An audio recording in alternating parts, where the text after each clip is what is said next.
بسم اللہ الرحمن الرحیم۔ السلام علیکم۔ حضرت داؤد علیہ السلام کے زمانے میں ایک نادار و بے نوا خاتون تھی۔ اس کے پاس جو تھوڑی بہت رقم تھی اس نے اون یا روئی وغیرہ خریدتی اور اسے کاٹ کر اس کی ہڈیاں بناتی، پھر انہیں بیچ کر انتہائی سادگی سے اپنی اور اپنے بچوں کے اخراجات پورے کرتی تھی۔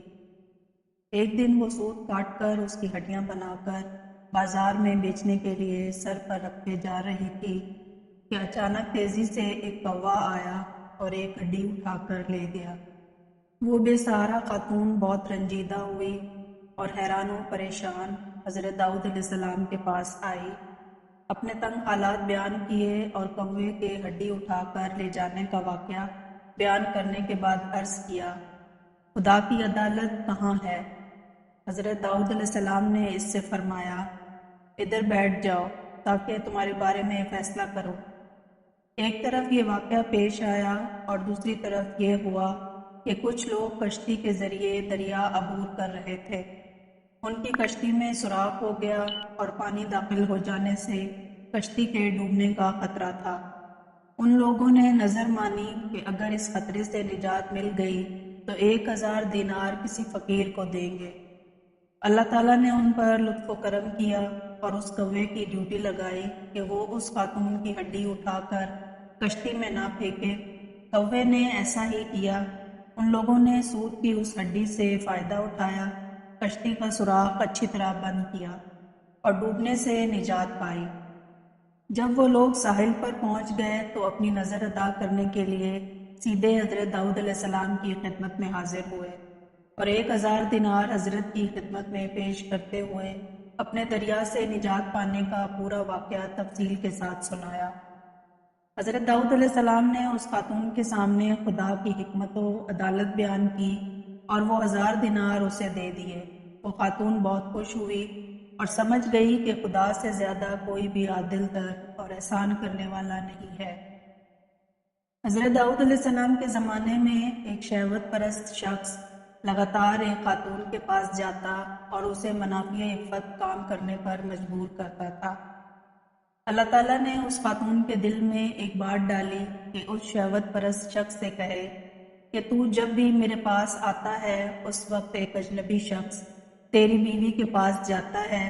اس خاتون نے یہ بات اس شخص سے کہی تو وہ فوراً دوڑا دوڑا اپنے گھر گیا اور کیا دیکھا کہ ایک اجنبی شخص اس کی بیوی کے ساتھ ہم بستر ہے۔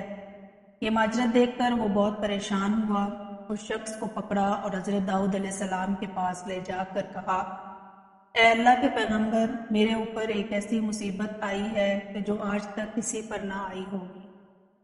حضرت داؤد علیہ السلام نے پوچھا، وہ کون سی مصیبت ہے؟ شہوت پرست مرد نے کہا، یہ شخص میری عدم موجودگی میں میرے گھر آیا ہے اور میری بیوی سے زنا کیا ہے۔ اللہ تعالیٰ نے حضرت داؤد علیہ السلام پر وحی نازل کی کہ اس مرد سے کہو، جیسا کرو گے ویسا ہی بھرو گے۔ ایک دن حضرت داؤد علیہ السلام گھر میں بیٹھے ہوئے تھے۔ آپ علیہ السلام کے پاس ایک فقیر پریشان حال نوجوان بھی بیٹھا ہوا تھا۔ یہ جوان حضرت داؤد علیہ السلام کے پاس بہت زیادہ آتا جاتا تھا۔ وہ بہت خاموش طبع تھا۔ ایک دن حضرت اسرائیل علیہ السلام جناب داؤد علیہ السلام کے پاس آئے اور گہری نگاہوں سے اس جوان کو دیکھا۔ جناب داؤد علیہ السلام نے حضرت اسرائیل علیہ السلام سے کہا، اس جوان کو کیوں دیکھ رہے ہیں؟ حضرت اسرائیل علیہ السلام نے کہا، مجھے حکم ہوا ہے کہ میں اس ہفتے کے آخر میں اس جوان کی روح قبض کر لوں۔ حضرت داؤد علیہ السلام کے دل میں اس جوان کے لیے تڑپ پیدا ہوئی اور اس سے کہا، اے جوان، کیا تمہاری بیوی ہے؟ جوان نے کہا، نہیں، ابھی تک میں نے شادی نہیں کی ہے۔ حضرت داؤد علیہ السلام نے اس جوان سے فرمایا، فلاں شخص جو بنی اسرائیل کا مشہور و معروف اور بزرگ فرد ہے، اس کے پاس جاؤ اور اس سے کہو کہ داؤد علیہ السلام تمہیں حکم دے رہے ہیں کہ اپنی بیٹی کو میری زوجہ بنا دو، پھر اس کے ساتھ شادی کرنے کے بعد رات کو اس کے پاس رہو، تمہاری زندگی بھر کے جتنے بھی اخراجات ہیں یہاں سے اٹھا کر لیتے جاؤ، البتہ 7 دن بعد دوبارہ میرے پاس آنا۔ حضرت داؤد علیہ السلام کا پیغام اس بات کا موجب بنا کہ اس معروف شخصیت کی بیٹی مذکورہ جوان کی بیوی بنی۔ اس جوان نے حضرت داؤد علیہ السلام کے حکم کے مطابق عمل کیا اور وہ 7 دن کے بعد دوبارہ حضرت داؤد علیہ السلام کے پاس آیا۔ حضرت داؤد علیہ السلام نے اس سے پوچھا، اے جوان، تمہارے یہ دن کیسے گزرے ہیں؟ جوان نے کہا، یہ دن اتنے اچھے گزرے ہیں کہ پوری زندگی میں پہلے کبھی ایسے نہیں گزرے۔ حضرت داؤد علیہ السلام نے فرمایا، بیٹھ جاؤ۔ وہ بیٹھ گیا۔ وہ کافی دیر وہاں رہا، لیکن حضرت اسرائیل علیہ السلام اس کے پاس نہ آئے۔ حضرت داؤد علیہ السلام نے اس جوان سے کہا، اٹھو اور اپنی زوجہ کے پاس جاؤ اور 7 دن کے بعد دوبارہ یہاں آنا۔ وہ چلا گیا۔ 7 دن گزرنے کے بعد وہ حضرت داؤد علیہ السلام کی خدمت میں حاضر ہوا۔ تیسری مرتبہ پھر حضرت داؤد علیہ السلام نے وہی حکم دیا۔ وہ 7 دن بعد پھر حضرت داؤد علیہ السلام کی خدمت میں حاضر ہوا۔ اس دوران میں جناب اسرائیل علیہ السلام تشریف لائے۔ حضرت داؤد علیہ السلام نے جناب اسرائیل علیہ السلام سے فرمایا، آپ کا ارادہ تو یہ تھا کہ آپ 7 دن بعد دوبارہ یہاں پر آئیں گے اور اس نوجوان کی روح قبض کریں گے، لیکن آپ نہیں آئے اور آج تیسرے ہفتے بعد آئے ہیں۔ حضرت اسرائیل علیہ السلام نے کہا، اے داؤد علیہ السلام، اللہ تعالیٰ نے آپ کے رحم کرنے کی وجہ سے اس پر رحم کیا اور اس کی موت 30 سال تک مؤخر کر دی۔ ایک دن خداوند تعالیٰ نے حضرت داؤد علیہ السلام پر وحی نازل کی کہ آپ قلادہ بنت اوس کے پاس جائیں، اسے بہشت کی خوشخبری دیں اور کہیں کہ وہ بہشت میں آپ کی ہم نشین ہے۔ حضرت داؤد علیہ السلام نے حکم خداوندی پر عمل کیا، قلادہ کے دروازے پر آئے اور دستک دی۔ وہ دروازے پر آئیں اور دروازہ کھولا۔ جو ہی ان کی نگاہیں حضرت داؤد علیہ السلام پر پڑی تو عرض کیا، کیا اللہ کی طرف سے میرے بارے میں کچھ حکم نازل ہوا ہے کہ آپ علیہ السلام مجھے وہ خبر سنانے کے لیے تشریف لائے ہیں؟ حضرت داؤد علیہ السلام نے کہا، ہاں۔ قلادہ نے پوچھا، وہ کیا ہے؟ حضرت داؤد علیہ السلام نے کہا، اللہ تعالیٰ نے میرے اوپر وحی نازل کی اور فرمایا ہے تم بہشت میں میری ہم نشین ہوگی۔ قلادہ نے کہا، آپ کو شبہ ہوا ہے، وہ میں نہیں ہوں بلکہ کوئی میری ہم نام ہے۔